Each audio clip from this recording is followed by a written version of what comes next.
কাশ্মীরের শত বছরের পুরনো এক শিল্পকে রক্ষা করছেন এই নারী। এতকাল তা পুরুষের দখলে ছিল। লাডিশা শুধু যোগাযোগের এক মাধ্যমই নয়, মত প্রকাশেরও এক উপায়।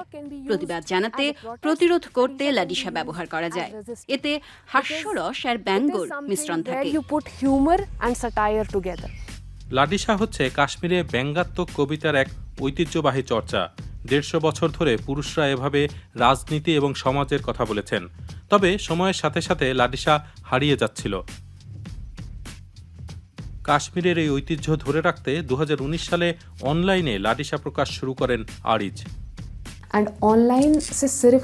অনলাইন কাউকে এক জায়গায় সীমাবদ্ধ রাখে না। আমি কাশ্মীরে বসে লাডিশা রচনা করলেও যুক্তরাজ্য, সংযুক্ত আরব আমিরাত বা অস্ট্রেলিয়ায় বসে একই সময় অন্যরা তা দেখতে পারেন। পুরুষতান্ত্রিক সমাজের প্রথা ভেঙে প্রকাশ্যে লাডিশা আবৃত্তি করা প্রথম নারী আরিজ। অবশ্যই শুরুর দিকে কিছু মানুষ বিষয়টি পছন্দ করেননি, কারণ আমি নারী। কিন্তু আমি তাতে দমে যাইনি। তখন তারা বলতে শুরু করেন, আমার অভিভাবকেরা কিভাবে আমাকে লাডিশা চর্চার অনুমতি দিয়েছে।